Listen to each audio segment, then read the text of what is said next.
Digital 410 Productions proudly presents What's the Scuttlebutt Podcast with your host, Don Abernathy. Welcome, everybody, to another episode of the What's the Scuttlebutt Podcast, your favorite World War II-based podcast. It is the COVID-19 home quarantine episode. We here in Lee County have been under advised quarantine for 3 days now, but the state of Florida officially tonight at midnight, this is Thursday, April 2nd, tonight at midnight, the statewide quarantine goes into effect. We're being told to stay home. Only official. I haven't even started drinking yet. I just cracked it open, haven't had a sip yet. Only essential businesses can be out, and people can only be out doing the essential things that they're supposed to be doing. You know, grocery store, getting medications, going to the bank, etc. And so what a better time to bring you guys more podcasts. And sorry, it's been a while. It's been a few weeks, but, you know, I've been trying to line up some good guests, some nice people to talk to. And I have one of those nice people coming up here shortly. But first and foremost, let's get all the uncomfortable things out of the way. In this time where we're all, you know, some of us may be losing jobs. Some of us may be furloughed. I'm not going to hit you over the head with the t-shirt stuff. I'm not going to ask you to sign up for Patreon. But I am going to say that this episode of the What's the Scuttlebutt podcast is brought to you by our friends at Act Computers. Thank you so much to Act Computers for sponsoring this podcast for the last year or so. Without you guys and the help from the people signing up for Patreon, we wouldn't have the equipment that we have to bring you the podcast that we have, and we definitely wouldn't have the ability to travel to all the events that we travel to. So thank you so much, Act Computers, for your continued support of this podcast and all the podcasts on the Digital 410 network. And for those of you at home, you know the deal. If you need antivirus to secure your computers, Act Computers can help you.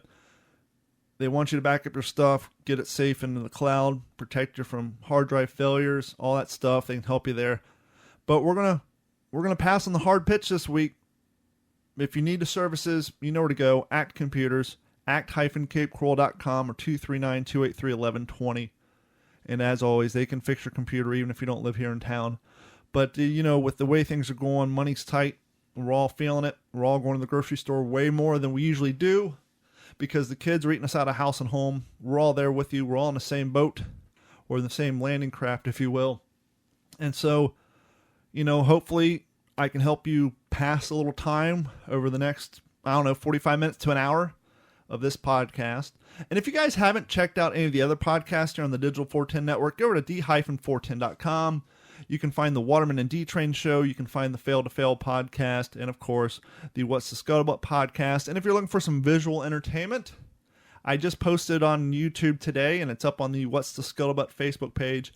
I'm doing some home projects around the garage. One of the things we're doing is we're going to create a mobile podcast studio in a crate so that the next time we're out at an event, I don't leave equipment behind. It's going to make for a quicker distribution. That's not the word I'm looking for.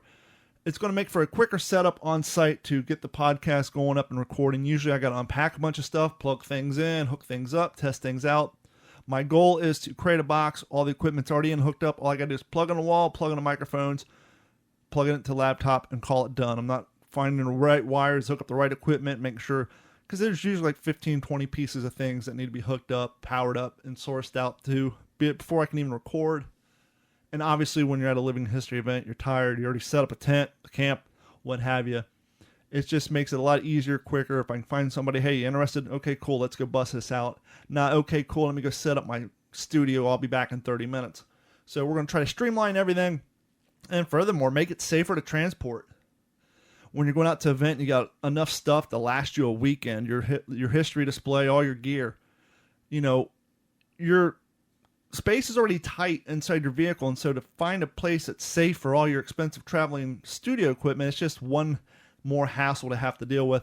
And so the other point to this is it'll be in a nice wooden crate and get banged around a little bit.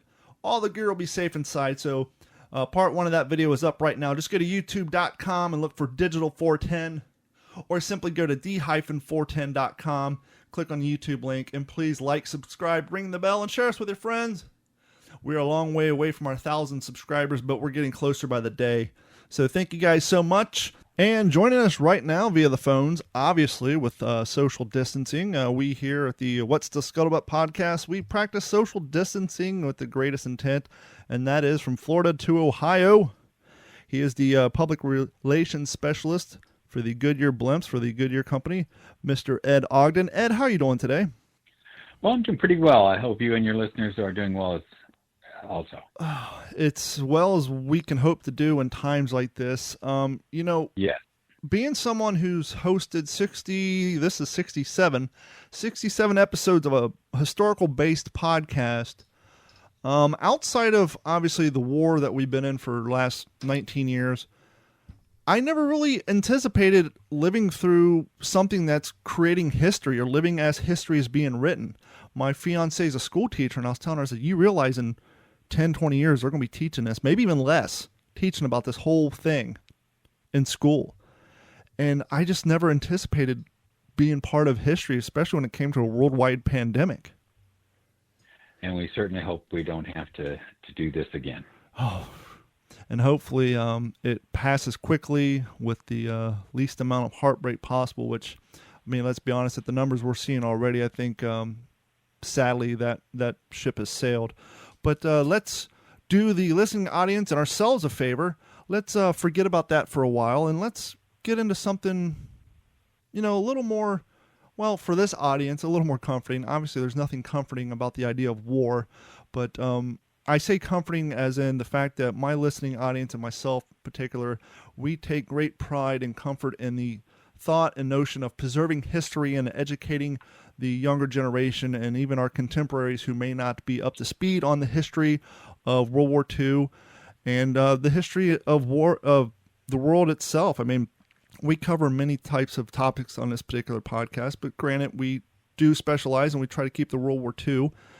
And I reached out to Goodyear, and I was looking for somebody who may have some information they want to share about the war contribution of Goodyear to World War II. And you got back with me in the middle of all this craziness, which first and foremost, let me thank you very much for that. And you said, hey, Don, I know in great detail the history of the blimps, and I can present you some of that. And that fit the bill. I explained to you one thing we like to do here is present history that people can't find just turning on any episode of anything on history. Well, let's be honest, there's no history on History Channel anymore, but on the military channel, etc. So first and foremost, let's just get our audience familiar with you and what you do and how you got hooked up with Goodyear. Well, it's a fairly long story that I'll shorten for your audience.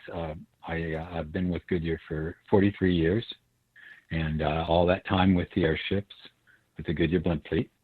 It's been a remarkable experience for me to watch the program grow, expand, change as it has. It's really the airship of today has a resemblance to the airships of yesterday, but only a physically outward-looking appearance. There's been so many technological updates and changes that they're can rarely be compared as the same kind of blimp that was flying even 5 to 10 years ago. Now, I did a short stint of about 3 years in Long Beach, California, and through my travels on the 405, I believe it was, you guys actually, I don't know if you still do, but at the time back between 01 and 03, you had an airship docking station right along the freeway in Los Angeles County, correct? That is correct. We actually still have a base there. It's in Carson, California. It's right where those two freeways meet. And the base has been there for several decades now. And it's, like I said, it's there today. And, it's one thing when you see the Goodyear blimp on TV, as at least, a lot of people know it from, is the overhead shots of football events and sporting events. And, some people may have had the luxury and benefit of seeing it at an air show or something. But when you're just driving on your daily commute, and that tow station or tie down station is pretty close to the freeway, and so when the blimp's there docked, you can get a real feel, especially in that creeping along at 6 mile an hour as you do in LA traffic. You can get a real sense of the size and the scope and the amazement of that technology. Yeah, that's true. Each of our bases, excuse me, each of our bases then in Florida and in California and even here in Ohio have observation areas where people are welcome to come park and watch the airship take off and land. And in some cases, like in California, you could see it out on the mast when it's not flying, because in Florida and in Ohio, it's a possibility it could be in the hangar, especially up here in Ohio where the weather can be a little brutal. What's the top cruising speed of the airship? Well, let me give you a few statistical facts here, some information. Sure. First of all, I'll take one step back and say we use the term blimp here because it is so popular, and it is a common a name, a common term. The Goodyear blimp isn't something that we want to dispose of in terms of a name, but in technicality, it is not a blimp. It's actually a semi-rigid airship now. We redid our entire fleet over the last 10 years. After the last 6 years. First launched our first semi-rigid in 2014, the next one in 2016, and the third and final replacement in the fleet was in 2018. And those are Wingfoots 1, 2, and 3. Now these are, as I mentioned, they are semi-rigids. They're Zeppelin designs. But we built them at our base at Wingfoot Lake in Suffield, Ohio. Now, obviously, we don't want to get too mired down in the technical talk, but just, I don't know, the quick synopsis. What's the primary difference between a blimp and a semi-rigid structure aircraft? Well, I'm so glad you asked, because that is really the difference between a semi-rigid and a blimp. The blimp has no framework whatsoever inside the envelope. So it's basically just a balloon. It's a balloon that keeps its shape by pressure. The only solid structures are those that are on the outside of that envelope. There's a set of battens on the nose to keep it rigid. There's, of course, the gondola and the tail fins, so on and so forth, that kind of thing on the outside attached to the envelope. On the semi-rigid, it actually has a partial frame, and that frame goes from the center line up. And it's a series of triangular structures that are connected. Those are made up of carbon fiber, connected by longerons, which are made up of aluminum. And if anybody has any interest in how one of these is built, you can go to your favorite search engine and tap in Goodyear blimp time lapse, and you'll probably should come up with a real nice about a 3-minute video. It shows you quickly how we put them together. Although I will add, it took us a lot longer than 3 minutes.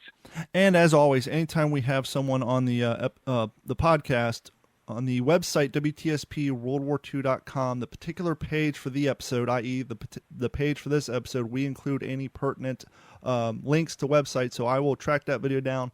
I will post it for you guys, so you can just simply go to WTSP-WorldWar2.com, find the page for this interview, and all the links will be there so that you guys can enjoy the time-lapse footage of that.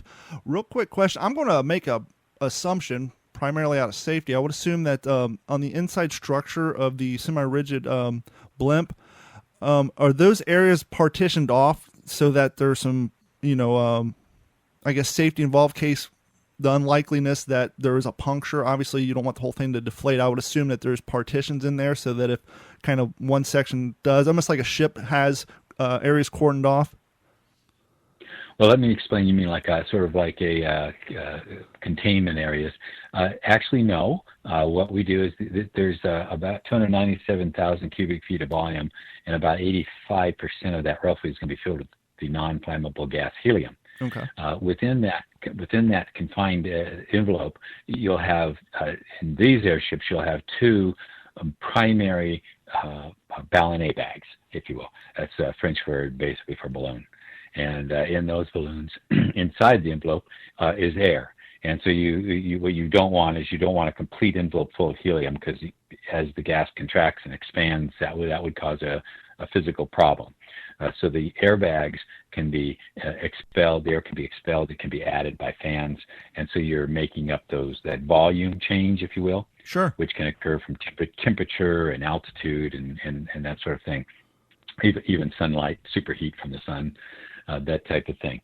But inside you'll have the framework, which is what the gondola underneath is attached to. And then if you did have, as you mentioned, your original question was if you had a puncture, there's so much volume there that you're not going to really lose that much over a short period of time. And what you're more concerned about is the purity of the gas, as opposed to a total deflation. So you're concerned that the gas will get mixed with air and that loses its purity, it loses some lift that way. So every single day, usually 2 or 3 times a day, we have monitors that tell us what the gas is doing. So if we see any sort of a drop in that purity, then we realize that there may be a leak somewhere, and then we track that down and we repair it. There's a considerable amount of maintenance with an airship of this sort. We have a fully trained staff of mechanics and technicians and of course our pilots that are all trained to keep an eye out for that stuff, plus to prepare it and bring it back to top speed or top purity whenever we need to. And what is the top speed in cruising out? Oh, well, first and foremost, I guess, what's the top speed of the blimp, and then what is the highest altitude you guys would? What's the preferable sailing on that for altitude? Sure. We really, remember, airships can go a lot higher than what we do, but we really don't want to go below much. Well, we don't go below roughly 1,100 feet from the ground, and what we try to do is stay below 2,500 feet. Now, our optimal altitude is right around that 15 to 2,000 foot level, primarily because what we do. Our mission is public relations and advertising and doing that type of thing, goodwill work. And so we want to make sure people know we're up there. Sure. I mean, if you flew out of sight, it would negate your cause. Exactly. Yeah. Well, let's get a little bit into the history. Let's go back. You tell me, 100 years, 150 years. When was, how did the first idea of the blimp come to be? And let's get a little history on the blimp and Goodyear's involvement, and then we'll drift into, no pun intended, we'll drift into World War II. Well, the airships have been around for quite a while, as you probably realize. Of course, a lot longer than fixed wing. When people wanted to fly, one of the first ways they figured that out was through gases and heated air that was lighter than the atmosphere around them, so they'd float. And so floating was the first form of flight that most of us are aware of. But the world really was getting into this: the French, the Germans, the English, and of course the Americans here. So the idea of figuring out how to, say, fly across the Atlantic was really first attempted unsuccesswely, but first attempted by airship in the early part of the 20th century, right around 1912. After that, the different attempts to fly culminated, became mixed in with lighter than air, kind of with fixed wings, started taking more of the stage, if you will, and that's of course led to Lindbergh going across the Atlantic in 1927. But the Army and the Navy, the United States Army and the United States Navy, were both using lighter than air vehicles, airships. Goodyear was building some of those along with balloons for them all the way through World War I. Matter of fact, the first class of United States Navy airship pilots was trained right in Ohio here at Wingfoot Lake. Our hangar there was built in 1917. It was started out at 200 feet in order to build balloons and small airships, that type of thing, but it was quickly expanded to 400 feet and right up into World War II when it expanded again, and it made it 800 feet, which is where it's at today. And as time went by, obviously the concept of using airships during World War I, not only, I guess the primary purpose would probably have been for observation, just because of how quiet they are. Obviously, we had rudimentary biplanes, but you could hear those things coming. I'm sure airships were used in great effect for observation and intelligence gathering. They were, and of course you may know that even in the Civil War, hot air balloons were used for observation. So that there's a lot of history behind getting a better view of the enemy. That was really something and these type of craft were very important for that. And we can talk about that and the primary contribution to that when we get into the W2 period. But the idea of having a tactical advantage from the air, it was obvious, I think, to every military person, every military leader Sure. In the world, and it didn't take very long to figure that out. Yeah, I mean, prior to the advent of airships, you're basically limited to the highest topography around. Taking the high ground, both for defensive purposes and for observational purposes. But it's kind of like you said. It's so crazy to think. Especially nowadays with the way technology are, and I'm sure the part of the audience who also participates in Civil War living history saying, yeah, clearly, guy, get with it. But I never even for a moment considered airships and hot air balloons being used during the Civil War. Well, and not airships themselves, but hot air balloons. Those into that. But hot air balloons, yes, and of course, lighter than air balloons were also becoming, I think, a little more known towards the latter part of the 19th century. But certainly, hot air balloons were around earlier than that. But when you talk about the not thinking about it or not being something in the forefront, that's kind of the story of the Goodyear blimp in World War II. Very important, very significant in that effort, but probably one of the most untold stories of World War II. Well, why don't you take us down that road? I think I can think of no one better to tell that untold story, and let's start here with our audience. So I guess take it where it begins. What year? How early in World War II did they start working on the equipment? We talking 39, or was it after we got involved in around 42? Well, you might want to know that, of course, Goodyear was building airships and selling them to the military, as I mentioned earlier, all the way from 1917, 1918 until 1960. So there's a long history here of them building airships for the military, and throughout that time period, of course, the war was a major factor right in the middle of that time period. So they were, and you might be familiar with, these aren't blimps, but the rigid airships USS Akron and the USS Macon. Now, everybody's familiar with the Hindenburg. Yep. Because of that major disaster. The German rigid airship was the Zeppelin airship. It was destroyed primarily. The primary with that was the hydrogen gas for the most part.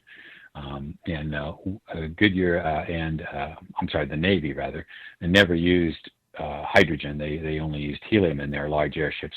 Now the Akron and the Macon were humongous rigid ships that were meant to be quote unquote aircraft carriers in the sky. And so their purpose was to carry small aircraft that could be launched and recovered. And then to carry whatever else was needed. Of course, I don't know if irony is the right word or timing, but the whole airship program, the whole rigid airship program, was already gone by the time Pearl Harbor came around. And so when Goodyear was making airships, they were making blimps as well. Now, most of the blimps, the real purpose with the blimps, or the earlier blimps, there was a couple of purposes, but one of the primary purposes was for pilot training. And so they were not really looking at small blimp fleets as anything more than advertising, and then for the military for pilot training and maybe some close coastal patrol. But it expanded when the war came along. Their usage and their purpose expanded for the war. And like I said, by that time, the rigid airship program was already gone. So the rigid airships, that's why you never see them involved in anything related to World War II. Well, a follow-up question to that, and then I want to rewind and go back in history a little bit, because my audience may be kind of wondering the same thing I am, and that's transition. But real quick, using airships for pilot training, that kind of seems a little counterintuitive because of the speed difference. Was the thought behind that basically to teach them the fundamentals of lift and using, the flaps and the ailerons and all that before they got up to full speed, or was there because of aircraft shortage? Well, no, I'm sorry. You're right to go back if that's what you were thinking. When I said pilot training, I was talking about blimp pilot training. Oh, okay. And not for airplanes, no. Well, no. When I was thinking about going back, when people hear Goodyear, we automatically think motorcycle tires, bike tires back in the early days, and obviously automotive tires and Jeep tires.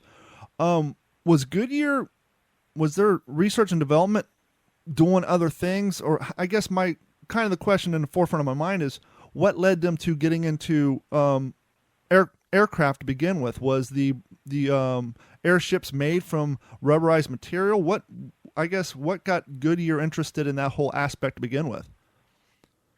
Well, back, it really started, I guess, in earnest. I mean, it's difficult to pin down when something actually starts because It could be when did somebody come up with the idea and when did somebody start acting on it. But the airship program itself, the blimps with Goodyear, really started right around 1916. And the idea that, remember the fabrics that are used for tires, which you want to keep from leaking air. Yep. Airtight might be a generous term in those days, but you wanted them to keep. You didn't want them to be leaking air, and they naturally, one of our leaders, P.W. Litchfield, who was very much interested in lighter than air. He thought that was really. He was a yachtsman for one thing, and he just thought they were graceful. But there was also obviously a military purpose. The Army was more heavily involved than the Navy in the beginning, but then that eventually switched around. But they were.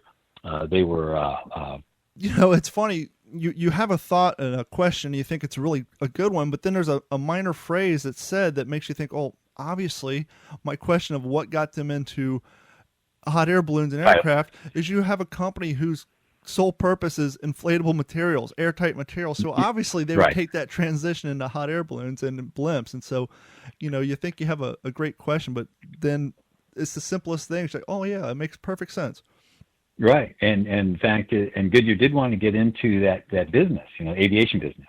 And that was one of the ways they did it.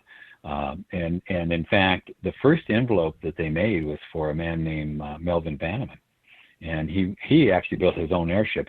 Goodyear provided the envelope. He wanted to fly across the Atlantic Ocean, and that was 1912. That same year the Titanic went down. So that's how far back, these ideas of flying long distances and sometimes in luxury. I mean, the thought was these were luxurious cruisers that could be used for passenger liners, like ocean liners, but in the sky, and of course moving a lot faster, going across the ocean in a lot shorter bit of time. And I'm sure not only the military, but I'm sure whatever the early adaptation of the United States Postal Service was probably thinking, hey, here's a way we can, transport mail coast to coast a lot quicker than, train or the way it's going now. So I'm sure there's all kinds of industries and interested parties in the concept of, hey, what can this technology do to improve our livelihood? And with that being said, you touched earlier on the one we all know, which was the Hindenburg. Right. Was the Hindenburg, was that kind of the leader of the concept of using airships as kind of, I don't want to say commercial, but I guess commercial transportation, or was there a lot of other companies out there doing it? And did that industry suffer severely after the Hindenburg crash, and people just kind of get scared of using that form of air travel? Well, you're kind of dipping into an area that is difficult, I think, to define because the Germans were always into, they were early on, Count von Zeppelin, everyone, at least if they don't recognize the story, they somewhat recognize the Zeppelin name. Sure. And he, of course, was interested in airships. I know the Germans used those in military aspects to some degree. And I think that something like the Hindenburg was, in my opinion, more of a vehicle for, if you will, propaganda. Yep. than anything else. And so it was brought across the ocean and brought to New York, and everyone knows, how that ended.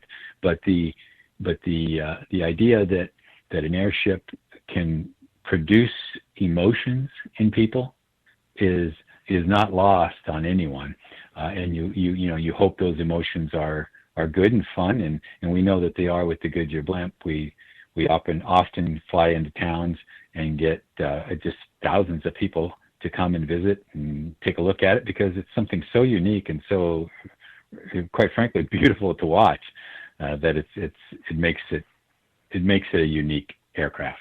You're mentioning the Hindenburg flying to New York, and I believe most people know this, but maybe some of the younger audience doesn't, that atop the Empire State Building, that what appears to be an antenna, the original use for that was supposed, at least what I've heard, was intended to be a docking station for Zeppelins and airships. Well, I think that's another one of those stories that might be a bit of a misnomer. The mast was put up there. It was never used. Okay. It was never used for that.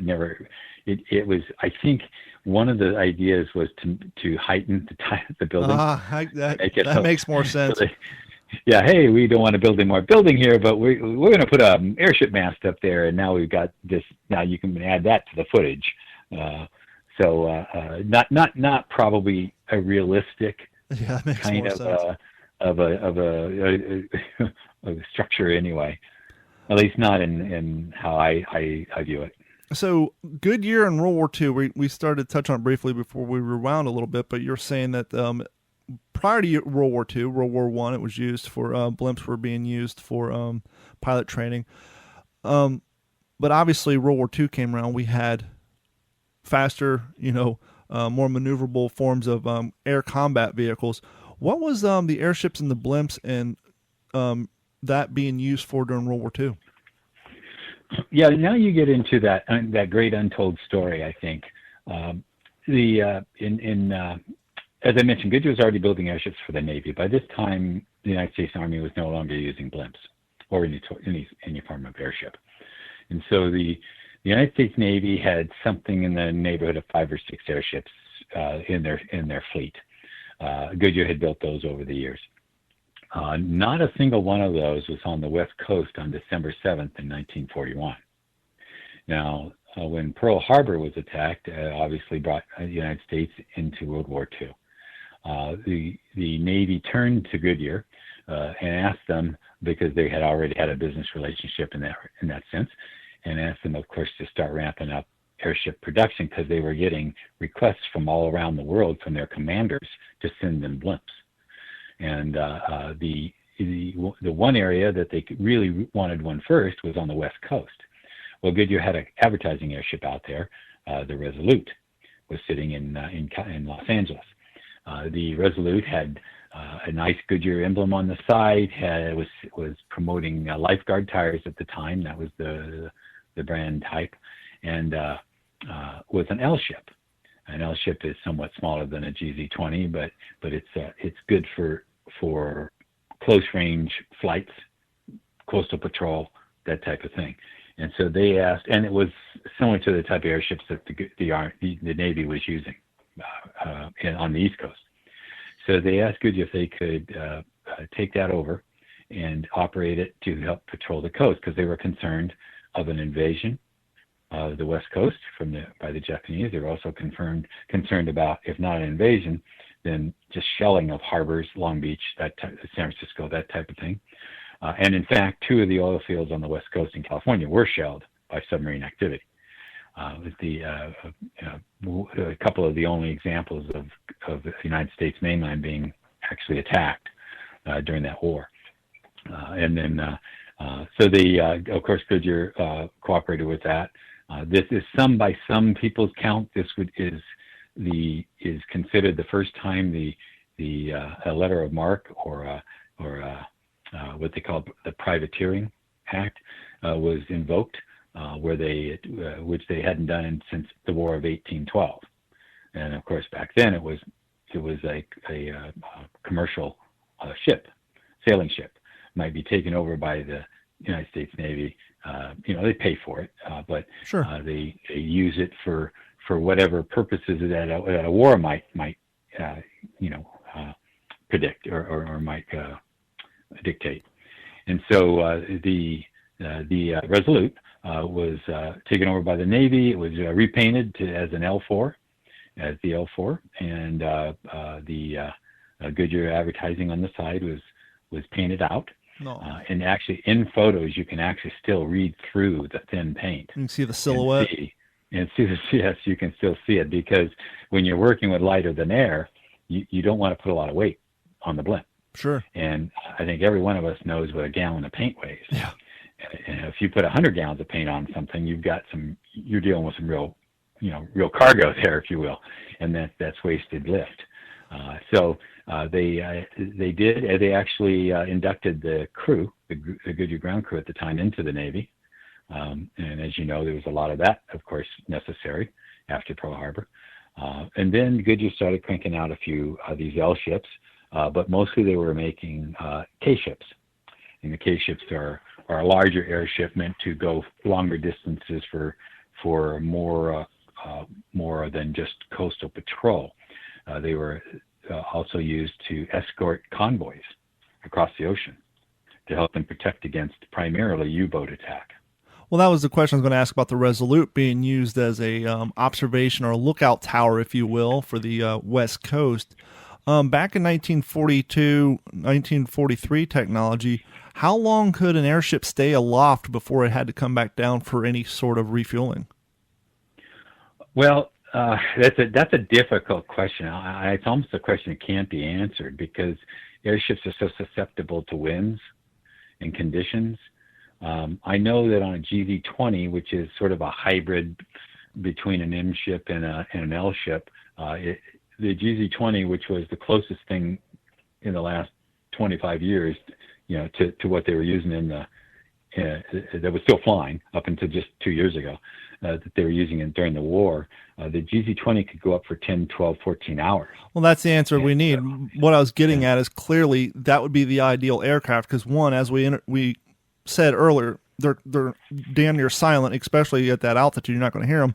But two, they can stay up longer than patrol planes, and you're not burning through as much fuel, which during the war effort, especially that early on, things being as short and, as important as it was, that serves two great qualities as an observation aircraft. Is one, it's silent, and two, the longevity in which you can stay aloft without needing to come back and refuel. And so you're saving materials, you're saving gas, and you're staying up longer and being able to cover a wider range. Yes, and the purpose for the K ships during those convoy escorts was really to keep an eye out for enemy shipping, particularly, as I mentioned, U-boats, because they were just wreaking havoc in the North Atlantic against American shipping and everybody's shipping, actually. Yep. When especially with Lend-Lease at the time, before the United States actually entered the war, where they were shipping supplies where we were shipping supplies by ship to England to help them basically survive. Then getting those sunk, that was loss of a lot of life. It was the loss of a lot of material. What would happen then during the war, when that started, and Goodyear was building these airships, and in fact they built somewhere around 135 of these K ships throughout World War II, and they sent them to different places. They were dispatched to places like Moffett Field, Lakehurst, and then operated out of there. But during the time between the L ships and the K ships, especially the K ships on the convoy escorts, the shipping numbers are incredible. They escorted some 89,000 vessels during the war, and not a single sea vessel was lost when they had an escort, air sort of, if you will, an air cover for observation by a Goodyear built Navy airship. And let's not also forget the added bonus of literally a 360-degree panoramic view from that gondola when it comes to observation. Right. And one of the things that these crews would take with them sometimes was just binoculars and a radio. Stories do expand out to hunting rifles and things of that sort, but we always want to remember that those airships were not attack. They were not meant for that. They were simply meant to report to the Navy, hey, I see something. We've spotted a periscope wake obviously they might not see the periscope itself, but you can see a way, because in those days the submarines would have to come up and raise their periscope, get a bearing so they know where to fire or what they're firing at, and being able to give the Navy a heads up like that, and of course anything over the horizon that the ship on the surface couldn't see, the blimp could see, and so they could also say we're seeing something off in the distance, and then at that point it would be up to the Navy's surface ships to either chase it away or hopefully sink it, but at the very least try to avoid it if that was their goal. Now, were most of the convoy escorting done in the Atlantic, or was any of it used in the Pacific theater of operations? To be honest with you, only significant convoying I know of is in the Atlantic. Yeah. I know that they had the ships out as far as Gibraltar in Spain, and of course up and down the coast of the eastern coast seaboard. They went all the way up from Canada down into all the way to the tip of South America to escort the coastlines, because there were supply lines there, and there was certainly submarine activity. And the only known encounter of a blimp with a submarine was just off the coast, I believe, of Florida, and someone can correct me if I'm wrong on that, but I believe it was off the coast of Florida, and it did not go well for the blimp. They weren't meant to be attacking. Oh, absolutely not. They saw an enemy, and the story goes they saw the enemy, and for whatever reason they fired upon it. Might be because they thought they didn't have time to get help out there, and they didn't want it to get away. But not the thing that they were assigned to do. But. Now, I would assume the gondolas back in were basically constructed of light plywood, much like the gliders we use. No, well, actually, pretty much like sheet metal. Just thin metal, something like in fabric, a bit like an airplane wing. Okay. Obviously, you got to keep it as light as possible, and that was the way the gondolas were made all the way through the 50s and 60s as well. Really? What point what are they currently made from? Now they're made out of composite materials. Sure. Very strong, very very light. Matter of fact, if just to give your listeners something to do when we're able to again. And of course, now we're like everyone. We're staying at home. We're doing our part. We're contributing what we can to make sure that this current crisis passes with as few deaths as possible. But during when we are back to some normalcy, the Smithsonian has 2 airship gondolas at their Udvar-Hazy facility in Chantilly, Virginia. One is the Pilgrim. That's the first, basically the quote-unquote first public relations blimp, the Pilgrim, a very small gondola. People get a kick out of seeing that. And it sits next to a GZ-20 model from the Columbia, which is circa 1975. And you'll see that they're not that dissimilar, except in size and maybe a little bit in sophistication. But then you leap forward to what we're doing now, and those gondolas, which there's nothing in a museum right now because we're still flying them, but the gondola today is a considerably more sophisticated and advanced structure than what was being flown anything previous to that. As far as you know, are there any museums that have an example of the actual blimp material on display? Blimp material. Trying to think. There are other airships. There's one in Pensacola at a museum there. There's one at the Aircraft Museum in New England. There's a few of these around. There's one in a museum in California. I think it's called the Aviation Museum of the West. And forgive me if I've got that name wrong. It's out in the Los Angeles area. I don't know that any of them have any fabric. The fabric has changed over the year. It really started out as basically cotton with a rubberization process put into it, kind of like the tires.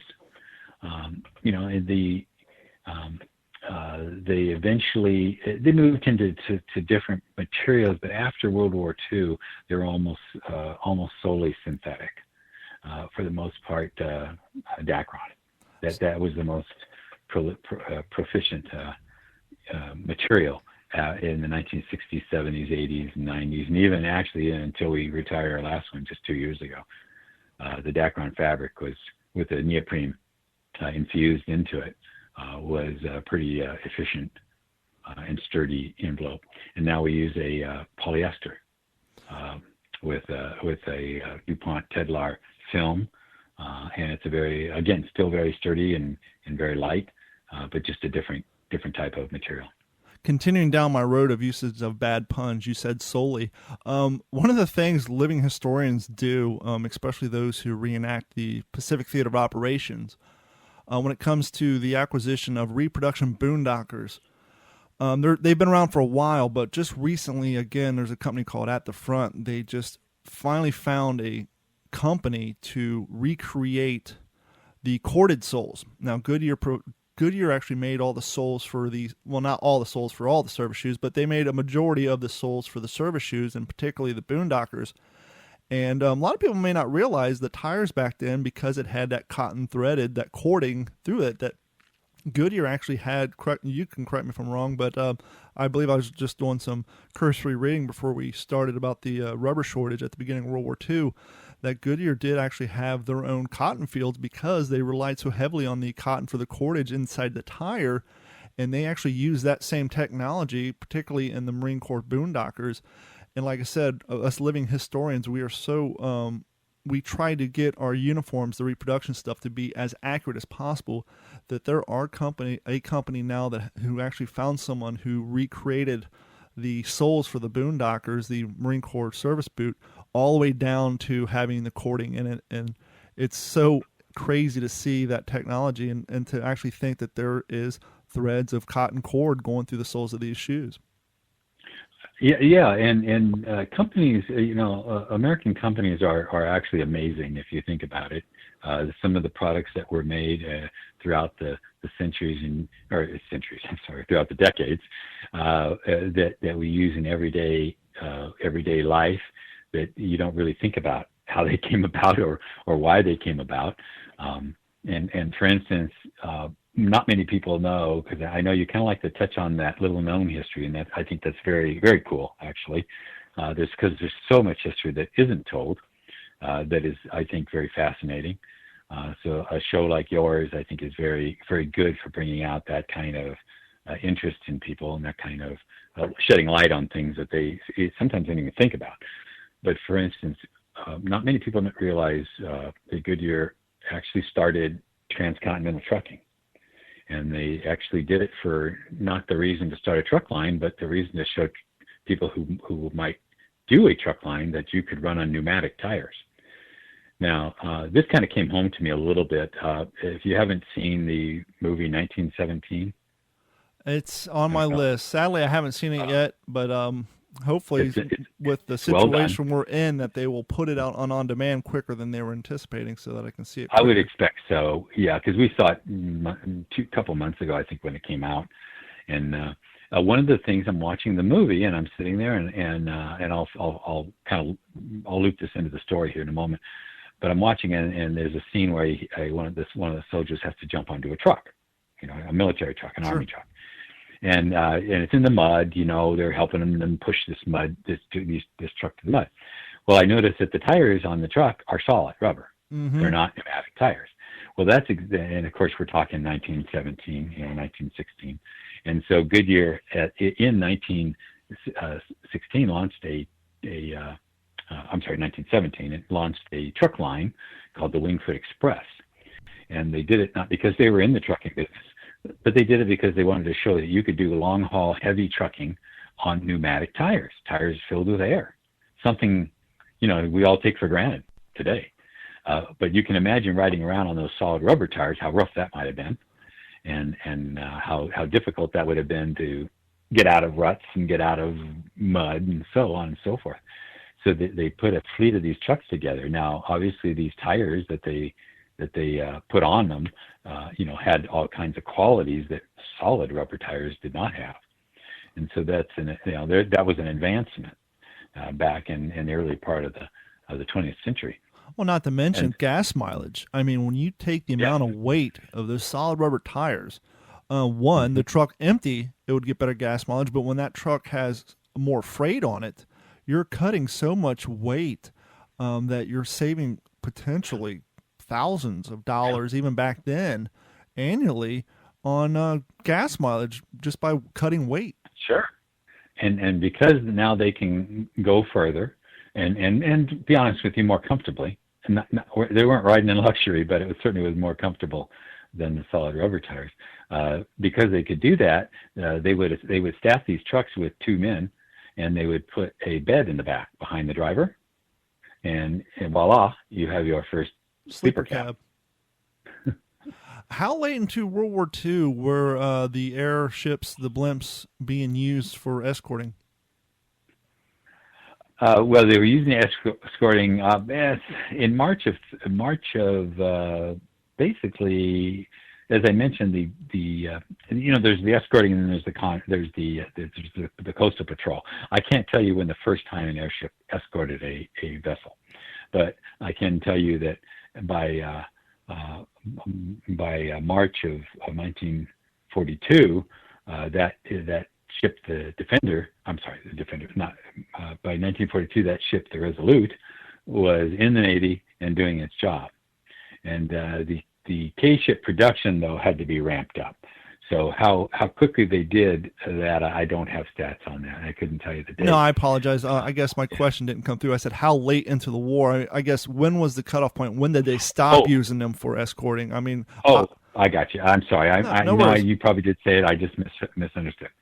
The Goodyear-built airships for the Navy were used all the way through to the end, and beyond, because they were continuing. They used airships all the way through into 1960. Wow! So all the way up through Korea and even into. Yes. Wow. Yeah. The last airship was delivered to the Navy in 1960. The last airship, I believe, that they used in the Navy was 1962, because they eventually phased that out. Now you remember. By now, there's different ways of looking for the enemy. Satellites are going to be becoming more of the thing, and so there wasn't as much need for that type of envelope, if you will, aerial envelope. Is there any other stories of World War II involving the blimps that come to mind that you want to share before we wrap this segment of the history of the Goodyear blimp up? Well, there's this one isn't particularly about the blimps, but it is about Goodyear. Sure. And it's not so much a story, but maybe a piece of information, because it would require a little more research and to get the full story. But throughout the war, or at one point at least in the war, Goodyear was contracted to make fake vehicles to fool the enney. And I actually think that's one of the coolest stories. Yep. If nothing else, totally entertaining. Because you have them making air-filled airplanes, inflatable airplanes that from the sky, a bomber or a attack craft might easily mistake for the real thing, and then expend a lot of time and energy and ammunition to basically flatten something that can be patched and put back up.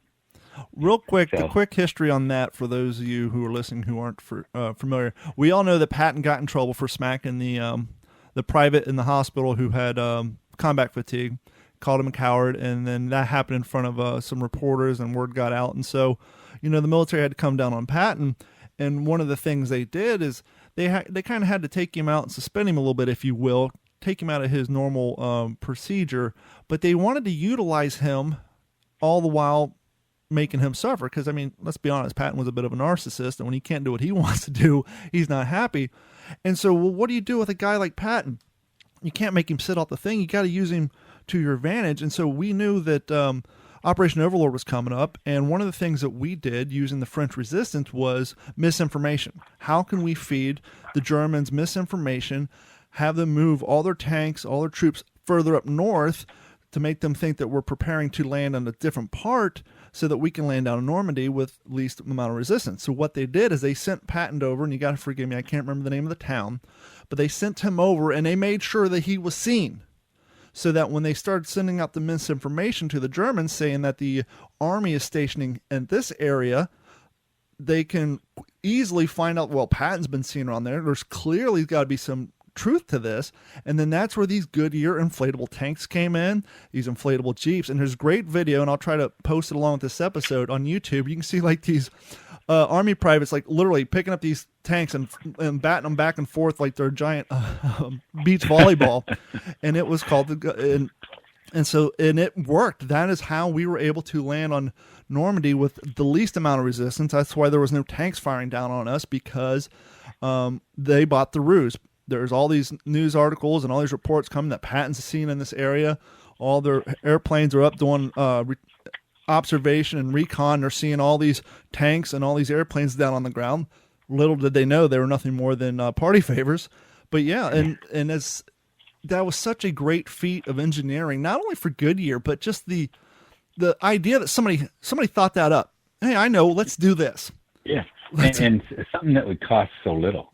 Yeah, I mean, it couldn't have cost that much money to build an inflatable vehicle versus a real vehicle, and of course the time involved would be a lot shorter. And the logistics. And I think it was disinformation. You know, it was in order to confuse the enemy, if you will, or at least to get them looking in the wrong direction, and to expend resources, because if they were going to fly there, they were using gasoline to do it. Or aviation fuel. And it took the smallest amount of logistics on our part and smallest amount of manpower to inflate those things and set this thing up. Send a couple hundred guys and, a couple of crates for inflatable tanks and Jeeps and all that. And voila, you got an instant army. Yeah, exactly. I would suggest too that there is a, I don't know how easy it is to find these, but there's a publication out there that was put out in April of '46. This is after the war, of course, and it was put out, written by a Rear Admiral of the United States Navy, Rosendahl, and or at least the preface was. So he was, you can say he didn't write the book, but he was acknowledging the book. He wrote the foreword. What's that? He wrote the foreword for it. Yeah. They call it a preface, but it's basically the same thing. This was a publication. I don't know if I'd go as far as to call it a book, but it's called "They Were Dependable," and it's Airship Operation, World War II, and it goes from 41, and it covers the period from 41 to 45. And it's so interesting because there are copies of telegrams by Navy commanders around the world right after Pearl Harbor saying, "Send us blimps, we need them." They had some experience with them in World War I, apparently. And there's a telegram by Roosevelt, not telegram, but an order by Franklin Roosevelt to immediately increase the number of airships in the fleet. And this is within, I believe that was just within a week or 10 days of Pearl Harbor. So it wasn't one of those afterthoughts. They were obviously very important vehicles, and that's why I say, this is one of the probably the least told stories of World War II. And the people do probably know that, especially your listeners, I'm sure, know how much damage the German U-boat was doing in the Atlantic. It was devastating, the supply lines, and of course troop carriers and everything else. You want to protect those assets, and you want to protect the lives, and you want to get that material to your allies.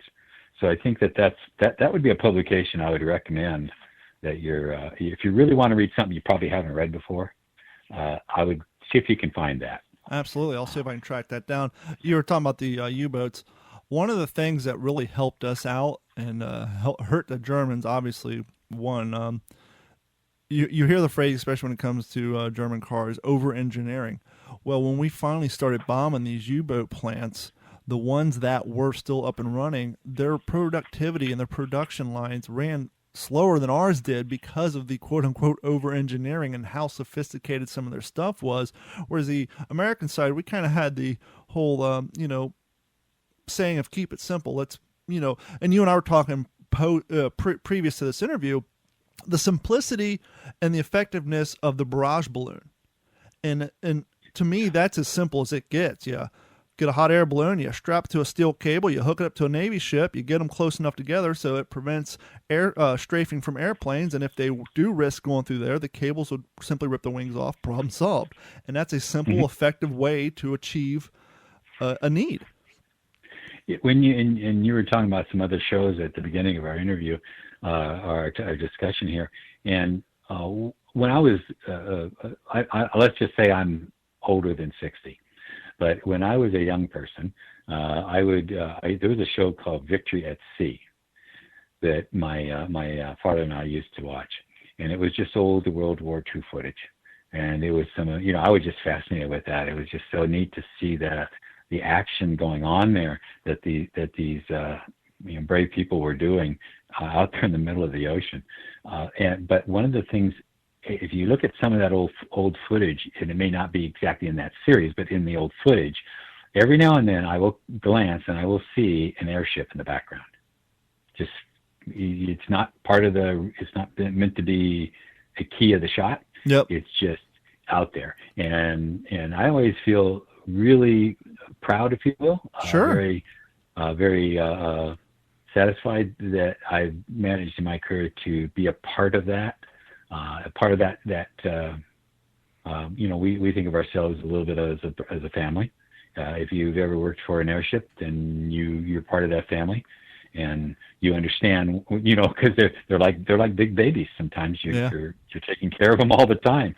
They really attach themselves to you and you to them.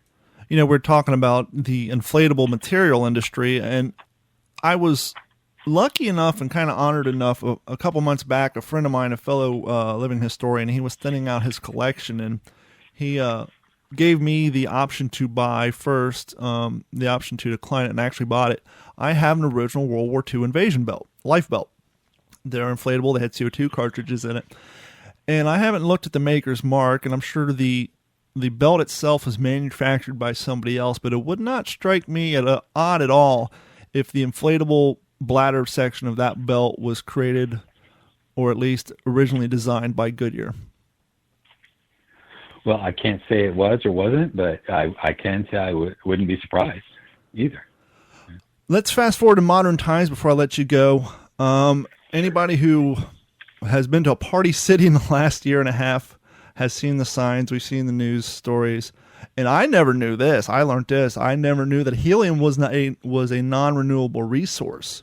And it is a natural gas. Yeah. And last year there were stories about shortages of helium, and how some of the medical community were getting a little concerned because I guess they use helium when it comes to a lot of the medical equipment. Is the helium shortage, is that concerning in the airship community at all? Not at this time. I mean, certainly anything that might have a shortage that you need is going to cause some, you're going to keep an eye on it. Sure. But it's mostly for us. It's not like we're using large volumes of gas every day.